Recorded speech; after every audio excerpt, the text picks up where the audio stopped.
Começa agora o podcast Agro e Prosa com o jornalista Divino Ronaldo. Esse podcast tem por objetivo falar do agronegócio de um jeito descontraído, fácil e descomplicado. Com vocês, Divino Ronaldo e o Agro e Prosa. O meu entrevistado de hoje será Guilherme Reis, que é diretor de conhecimento da Prodap. E o tema da nossa entrevista será como gerenciar a rotina do rebanho bovino.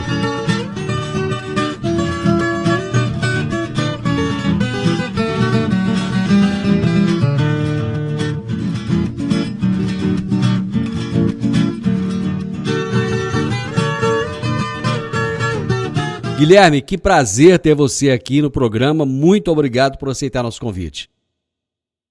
Divino, eu que agradeço e sempre estamos à disposição aí para contribuir, disseminando conhecimento aí do agro para quem tiver interesse, né? Eu gostaria de saber um pouco, antes da gente começar a entrar diretamente no nosso assunto, saber um pouco a respeito de você, quem é o Guilherme e quem é a Prodap. Não, beleza. Hoje eu sou médico veterinário, Divino, formei na UFMG, na turma de 2002, então, completando quase 20 anos aí de profissão, né, de formado, e desde 98 eu trabalho na Prodap, comecei como estagiário em 98, e já, vamos falar assim, minha jornada profissional inteira tem sido na Prodap. E a Prodap, ela vem trabalhando nesses anos todos aí, ela foi fundada em 1979, e o foco dela sempre foi levar soluções para o produtor da pecuária com foco em melhoria do resultado. E para conseguir fazer essa melhoria, a gente trabalha hoje com o fornecimento de suplementos minerais para bovinos, temos uma área de consultoria para os nossos clientes, que na grande maioria são clientes de minerais também, e também a gente tem os softwares que auxiliam na mensuração do resultado e na gestão da rotina das propriedades rurais. O Guilherme, o que é um diretor de conhecimento? Olha, pergunta boa, viu? A gente veio crescendo bastante aí nos últimos anos e a gente foi sentindo a necessidade da gente começar a sistematizar muito do que a gente entregava, tanto no serviço nosso de consultoria quanto nos nossos softwares, porque a gente, com um grande número de consultores, que hoje deve passar de 100, é muita gente pensando em inovações, pensando coisas novas, gerando conhecimentos novos. Então, nós criamos essa área do conhecimento para a gente estar pegando o que cada um está fazendo de bom, sistematizando isso para que isso vire método de trabalho para os demais colegas e também as rotinas que vão dando certo, a gente vai sistematizando e gerenciando ela dentro dos sistemas. Então, o nosso foco hoje é entender e aprender um pouquinho cada dia com os nossos colegas e estar compartilhando isso para a organização inteira e também para o time dos nossos clientes, né? Quem faz a coisa acontecendo no fim do dia é o time das fazendas e temos que estar capacitando essa turma cada dia mais. Que bacana, muito bom mesmo, bem interessante. Bom, o tema da nossa entrevista é como gerenciar a rotina do rebanho bovino. Seria correto, então, afirmar que rebanho bovino mantém uma rotina diária? Ronaldo, é correto afirmar, viu? O gado, né, ele vai, sempre que possível, tentar demonstrar uma rotina, um comportamento repetitivo, dia após dia, né? E o que a gente vê é que quando ele não está executando uma rotina conforme previsto, é que tem alguma coisa de diferente aí, alguma coisa que está interferindo no comportamento dos animais. Mas a gente espera que todos os dias eles sigam a mesma rotina. Vamos falar, a gente vai ter os ciclos de pastejo no início do dia, depois eles vão parar para beber água, lamber o sal, descansar, depois vai pastejar de novo, vão ter os ciclos de pastejo, os intervalos entre os pastejos, em que eles vão estar ruminando e vão estar descansando, né? Pois é, mas como é que funciona mesmo essa rotina? É o próprio animal que determina isso? Como é que é? É um assunto que eu acho super interessante, que é o seguinte, né? O boi, se pensar assim, a vida do boi é uma vida muito simples, né? Para fazer um boi, produzir muita arroba, uma vaca, produzir bastante bezerro, ele só precisa de comida em quantidade, em qualidade, ele precisa ter uma água disponível e também de qualidade para ele, que ele vai, vamos falar assim, vai se alimentar das pastagens ou da dieta que a gente colocar no confinamento, uma água boa, não deixar os parasitas virarem sócios indesejados aí do proprietário e ter momentos de descanso. Então, quando ele tem isso aí de forma disponível para ele, ele vai executar uma rotina que ele vai comer depois que ele está satisfeito. Ele vai parar de pastejar, vai parar de comer, vai deitar, vai ruminar, vai lá beber a água, vai lamber o sal. A hora que der um pouco de fome, ele vai pastejar de novo e volta. Vamos falar assim, esse comportamento vai se repetindo pelos ciclos de pastejo ou pelos ciclos de ingestão no confinamento. E o que faz a gente quebrar essa rotina ou mudar essa rotina é quando alguma coisa interfere nisso aí. Então, se a gente pensar no ciclo de pastejo, em média, a gente pode pensar que o boi está 8 horas se alimentando, 8 horas ruminando e 8 horas no ócio, vamos falar, descansando, ou brincando, fazendo alguma outra atividade. Quando começa a faltar comida, vamos pensar que ele está num pasto de baixa disponibilidade de capim. Esse animal não vai pastejar suas 8 horas, ele vai aumentar o período de pastejo dele. Então, ele muda a rotina. Se ele queria pastejar às 8, ele vai estar pastejando 10. E é muito comum a gente enxergar esses comportamentos quando a gente pega principalmente as horas quentes do dia.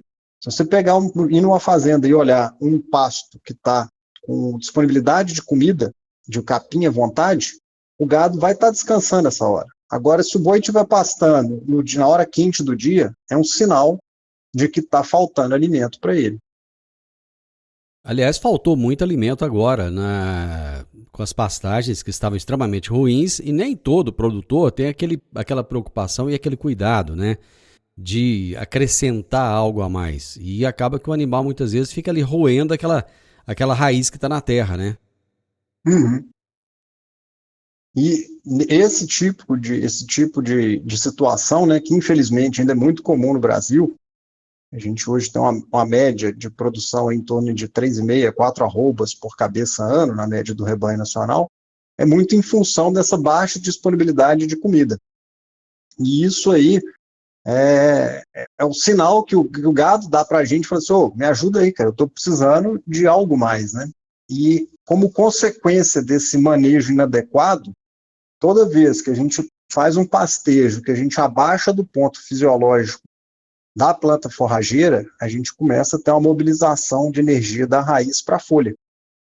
E isso faz com que a rebrota dessa forrageira seja mais lenta, e se o gado continuar em cima, ele vai comendo energia da raiz, e o pasto entra no processo de degradação, e o que explica a gente ter milhões de hectares degradadas ou em processo de degradação no Brasil. Né? Que estão virando agricultura, né? Hoje quem não é eficiente como pecuarista enxerga a oportunidade de outro uso da terra, ou de passar a terra para frente, porque vai entrar alguém profissional que vai conseguir explorar bem a terra, né? Mas, graças a Deus, tem muito pecuarista também, tendo bons resultados e brigando aí disputando terra com a agricultura, né?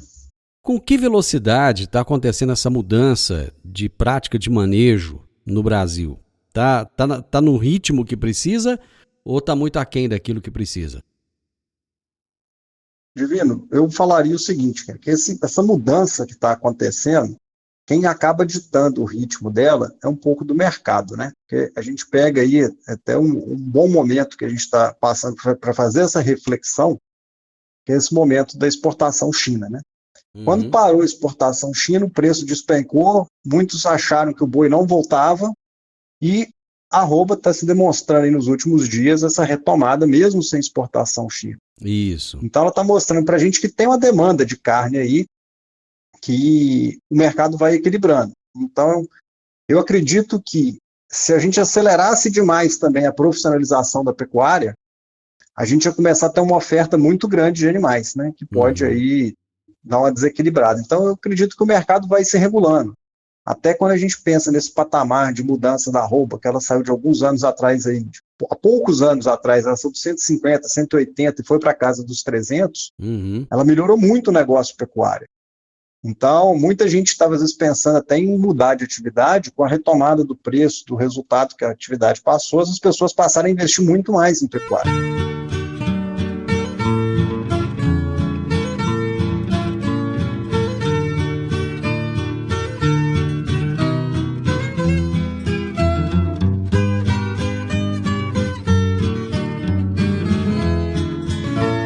Guilherme, o pastejo dos animais, ele acontece sempre da mesma forma ou não? Você disse que ele tem ali, digamos, 8 horas por dia, mas isso pode variar quando há uma falta de alimento, mas no geral, ele é sempre da mesma forma? Divino, ele tende a seguir um comportamento, e quem vai ditar esse comportamento é a quantidade de comida que tem e a disponibilidade. Uma brincadeira que a gente gosta de fazer com o time de campo das fazendas, as pessoas que são encarregadas de fazer a tomada de decisão, né, de empastamento do gado, de manter ou tirar o gado do pasto, a gente gosta de sempre fazer uma conta seguinte: olha, um boi gordo, um boi pesado, vamos falar de uns 450, 500 quilos, ele vai comer em torno aí de uns 40 quilos de material verde. Em torno de aproximadamente 10% do seu peso. Ele vai comer em torno de 2,2% do peso vivo em matéria seca, mas como o capim, nessa época, tem bastante água, vai virar uns 40 quilos de material verde. Né? Tá. Uhum.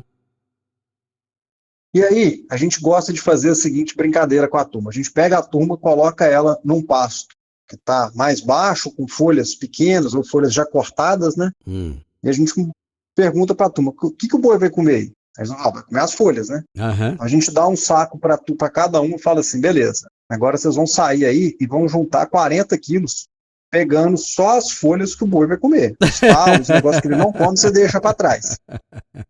E a gente mede quanto tempo eles gastam para juntar os 40 quilos. Uhum. E depois a gente entra num pasto bom e faz a mesma atividade. Atividade prática. E aí, exatamente, porque assim, as pessoas esquecem de se colocar no lugar do boi, né? Uhum. Então, eu brinco muito com eles que o que faz o boi pastejar menos tempo no pasto de qualidade, porque se você imaginar que a hora que você vai com a sua mão para pegar uma folha e puxar, você puxa uma folha, sei lá, de 10, 15 centímetros, que é um bocado que ele consegue, que o boi pega. Agora, aquele pastinho rapadinho que você estava falando no outro bloco, né? Uhum. Imagina juntar 40 quilos, você pegando quase que com aquele cortadorzinho de unha para conseguir tirar a folha. E isso é exatamente o que o boi vai refletir no dia a dia, na vida real dele. Então, por isso que tem boi que vai estar pastando na hora quente do dia e tem boi que vai estar ruminando. Então, esse boi um vai estar ganhando 1 quilo por dia, o outro está ganhando 200, 300, 400 gramas, dependendo da oferta de comida e do restante da nutrição dele, né? Agora, você usou uma expressão interessante aí que eu gostei, Guilherme, que foi o seguinte: se colocar no lugar do boi. Eu acho que a partir do momento que o ser humano aprende a se colocar no lugar do animal, ele vai começar a melhorar o trato, a forma como ele trata esse animal, a forma como ele pensa a respeito desse animal, o respeito que ele passa a ter por esse animal. Eu acho que fica diferente, não fica? Completamente. A gente vê que as fazendas que investem em capacitação do time para manejo de curral, para aprender a manejar um gado dentro do curral ou dentro do próprio piquete, né? Você vê a hora que a turma que entra para mexer com gado, você separa aqueles vaqueiros, que ele entra no pasto, ele dá aquele assoviozinho manso, e o gado todo vai juntando em volta dele. Uhum. Você vai em fazendas, a turma entra já gritando, espantando, aquela correria, né? Precisa de 4 vaqueiros para tirar o gado de um pasto, o outro um cara sozinho, 2 manejam todo o rebanho. E isso também tem muito a ver com comportamento, sabe, Divino? O animal, quando ele está com confiança que está ali, ele está tranquilo o tempo inteiro. Então, eu acho muito legal essa pergunta sua aí, porque quando você entra naquele lote, que é aquele lote arisco, qualquer movimento, o gado corre para um lado, corre para o outro, corre para um lado, esses animais, eles ficam assim o tempo inteiro. Então, eles deixam de estar tranquilos e pastando e estão gastando energia à toa. Se o nosso foco é produzir arroba, tanto o macho quanto a fêmea, quanto mais calmo, mais pacato o gado tiver ali, menos energia eles estão desperdiçando, né? Acho que nós temos que lembrar que quem cria bovinos, ele na verdade está criando ali uma pequena indústria de produção de carne que quanto menos desperdício de energia tiver, melhora para o negócio dele. Agora, quem tem que passar esse conhecimento para a equipe é o produtor, é o dono, né? Ele é que tem que determinar a forma como os animais dele serão tratados, né? Exatamente. A gente vem por muitos anos aí trabalhando com uma área de consultoria, né, que a gente até brinca, que nosso papel hoje não é, o maior papel do nosso time é treinar pessoas. E esse treinamento ele depende do objetivo do proprietário. Isso. Porque se o proprietário não acreditar nisso e não definir isso como um foco para a propriedade, para o time que está lá trabalhando, não adianta chegar o Papa lá para propor alguma coisa se a hora que o dono fala, não, esquece isso tudo e faz do meu jeito. E não é que tem jeito certo ou errado, né? Assim, cada conhecimento aí vai ter um valor. Eu acho que a grande sacada é a gente saber usar o conhecimento certo para o tema certo, né? Para a atividade correta. Você falou a respeito do gado ruminar. Qual que é a importância da ruminação para o bovino? A ruminação é muito importante para o boi, porque se a gente tentar, vamos falar assim, na hora que a gente vai pensar com a cabeça do boi, né? O que historicamente foi o processo evolutivo dele, né?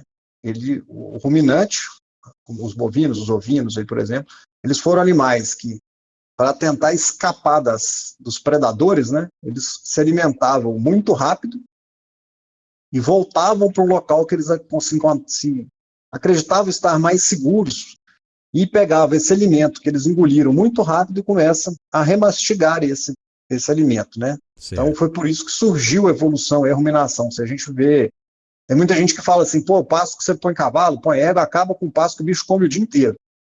Na verdade, às vezes ele come o mesmo tanto que o boi, só que ele realmente come o dia inteiro, porque ele vai comendo de pouquinho em pouquinho. O boi não, ele enche o rumen, né? Depois vai para um lugar, deita e vai ruminar. Essa ruminação é super importante porque é o momento que ele vai acabar de mastigar para quebrar a partícula em fibras menores para que o processo digestivo dele fique melhor, né? E quanto mais tranquilo tiver o ambiente, quanto menos ele precisar ficar andando, mais tempo ele tem para estar ruminando. Deixa eu ver se eu entendi. É por causa da ruminação que existe tanta conversa aí, tanta teoria a respeito do pum do boi? Não podemos afirmar que é por conta da ruminação, não, porque o processo digestivo do boi, ele vai, vamos falar assim, dentro do rumen, as bactérias, os protozoários, os outros micro-organismos que estão lá, eles vão quebrar a celulose que está presente nas fibras e vão transformar elas em energia para o animal, e parte dessa energia do processo de fermentação que elas fazem, eles vão emitir o metano, que é o gás que está aí na mídia, é o pum do boi, né? Que a maioria sai até pelo arroto, né? Vamos falar assim, a grande parte da expedição desse gás vai pelo arroto. E o que acontece é o seguinte, quanto pior a qualidade nutricional do que o boi está comendo, maior tende a ser a produção de metano. Então, porque ele está muito ligado à digestão da fibra. Então, se a gente está dando condições desse boi comer uma fibra de melhor qualidade no pasto, a gente vai ter uma produção de metano menor. Se a gente está com dietas mais ricas em amido, tipo no confinamento, a gente vai ter emissões menores. E o que tem também que a gente usa, muitos clientes, o mercado muito usa, tem muita coisa já rodando no mercado, são os aditivos que são utilizados para manipular a flora ruminal, vamos falar assim. Existem bactérias lá dentro, micro-organismos, que têm uma tendência maior de produzir o metano como subproduto da fermentação, e outras têm a tendência de produzir mais energia. Então, o uso desses aditivos, eles fazem o quê? Uma seleção dentro do rumen, reduzindo a população das produtoras de metano e aumentando a população dos micro-organismos que produzem energia. Além de reduzir a emissão de metano, esses animais ganham mais peso do que os animais que não comem esse tipo de aditivo. Agro e Prosa, falando do agronegócio de um jeito descontraído, fácil e descomplicado.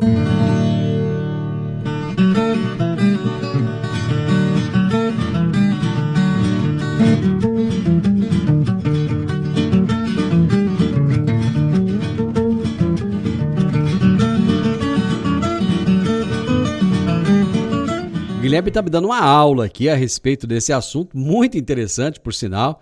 E nas minhas dúvidas aqui, Guilherme, uma que ficou foi o seguinte, você falou a respeito do ósseo. Qual que é a importância? O animal precisa mesmo do ósseo para manter o seu bem-estar? Qual a importância desse ósseo? Divino, vamos voltar lá na atividade com os vaqueiros. Eles estão pegando o capim e enchendo os 40 quilos no saco lá. Você acha que a turma que pegou o pastinho, que estava com folha de 4, 5 centímetros, comparado com o outro que pegou um pastão de mombaça com as folhas lá de 20, 30 centímetros, quem cansou mais? A turma que pegou o pastinho ruim, né? Então, essa turma teve menos tempo para descansar para juntar os 40 quilos Isso. do que a outra turma.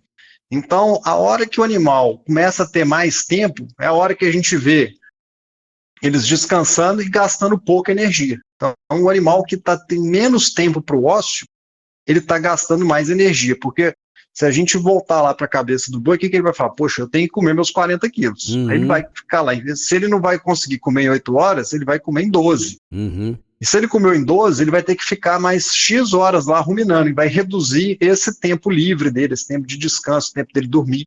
E acontece igual a gente, né? Se a gente não tiver o tempo do corpo recuperar a energia, a gente não vai estar bem. E o bovino é a mesma coisa. É interessante como que o animal, ele precisa de ser entendido, né, Guilherme? Ah, exatamente. Quando você vai trazendo essa explicação tão didática da forma como você está fazendo, a gente começa a entender um pouco mais a rotina do animal e a cabeça dele. Agora, outro ponto que você colocou foi a água, né? Qual é o papel da água de qualidade, né? Eu acho que é importante a gente ressaltar isso. A água de qualidade, o que ela exerce no bem-estar do animal e no bom desenvolvimento do bovino? A água é o alimento mais abundante no nosso corpo e é o alimento, vamos falar assim, fundamental, né? E para o boi é a mesma coisa. E o que acontece é que a ingestão de matéria seca pelo bovino, a ingestão do alimento, né, que ele vai ter que comer, de fonte de fibra, proteína, energia, ela está diretamente correlacionada com a ingestão de água. E muitas vezes a gente esquece dentro das propriedades de olhar como que está a qualidade dessa água. Essa água se está estimulando o consumo ou não.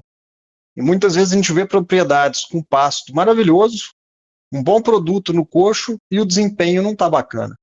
Às vezes você vai fazer uma investigação do que está acontecendo, a água está de qualidade ruim.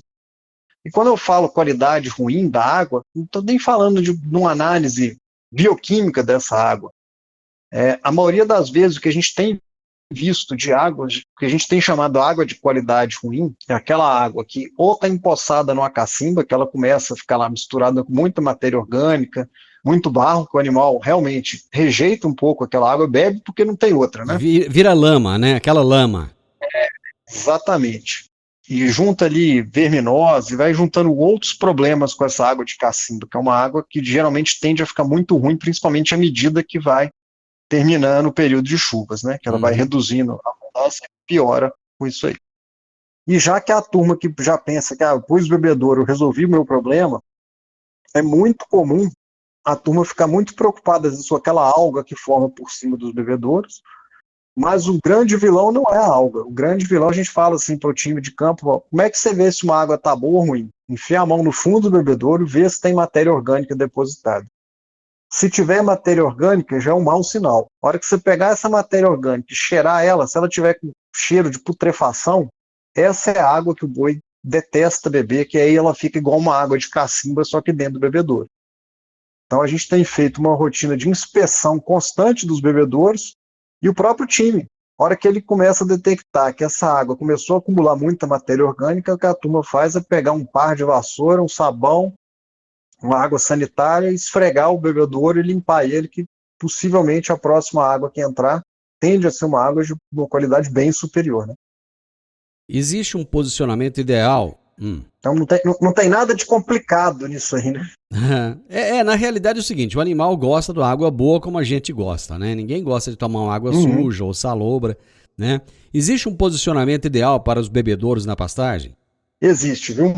E só para a gente fechar a conversa da água, os estudos mostram que a água de baixa qualidade limitam a produção em torno de 1 até 1,5 arroba por cabeça por ano, em relação aos lotes que foram manejados com águas de boa qualidade. Olha só. Então é um ponto muito importante para a turma estar acompanhando, estar gerenciando e estar tomando ação para manter uma água de qualidade, porque é um dos itens que mais impacta junto com a disponibilidade de comida, né? Que, na verdade, a água é um alimento, né? É verdade, é verdade. E voltando aí na sua pergunta do posicionamento, um outro dado interessante, né, do comportamento do boi, alguns estudos mostram que os animais têm uma zona de deslocamento, de preferência, em torno aí de 360, 400 metros da água. É a zona maior de conforto desses animais. Se a gente imaginar um pasto quadrado e botar 400 metros de distância da água, vou falar assim, do canto do quadrado até o outro canto, na diagonal que vai atravessar esse quadrado, que vai ser a maior distância desse pasto, de 400 metros, esse pasto vai ter aproximadamente aí umas 6,5, 7,5 hectares. Então, se a gente pensar que para a gente dar o maior conforto para o bovino, a gente pensando num pasto, que a água está num canto, a zona de conforto do animal é um piquete de 7,5 hectares. Se a gente pensasse uma água central, para dar essa zona de conforto, já é um pasto aí em torno de 28, 25 a 30 hectares, né? Se a água estiver centralizada. Então, do ponto de vista técnico, a água centralizada permite a gente ter pastos um pouco maiores. A água de canto vai permitir a gente ter pasto um pouco menor. Só que a água no canto a gente ganha, né, na parte aí de infraestrutura da fazenda. Então é muito mais comum a gente ver as águas no canto. Guilherme, infelizmente, eu acho que tem muita coisa para a gente conversar ainda, mas o nosso tempo acabou. Mas isso tem um lado bom, porque aí você tem a possibilidade de voltar para a gente dar continuidade depois nesse assunto e trazer mais informações. Eu agradeço imensamente, principalmente pela forma didática como você trouxe esse assunto e abordou. Eu adoro isso, eu acho que fica muito fácil das pessoas entenderem. E fica aqui o convite, quando você quiser voltar, estamos à disposição, viu? Não, eu que agradeço, Divino. Espero aí ter conseguido falar de uma forma bem simples para chegar a mensagem para os nossos ouvintes aí, porque a rotina do boi, a gente tem que criar a rotina da fazenda para manter uma boa rotina do boi. E hoje a gente tem condições de colocar uma pecuária muito eficiente, competindo com outros usos da terra, fazendo bastante integração com lavoura-pecuária e fazendo uma pecuária aí que consegue trabalhar positivamente, impactando o meio ambiente, eliminando aí, vamos falar assim, mitigando a emissão ou até zerando essa emissão com o carbono que a gente consegue fixar no solo, manejando bem as pastagens.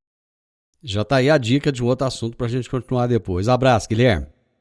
Um abraço. Você ouviu o podcast Agro e Prosa. Se gostou, compartilhe, recomende e nos siga nas diferentes plataformas de podcast.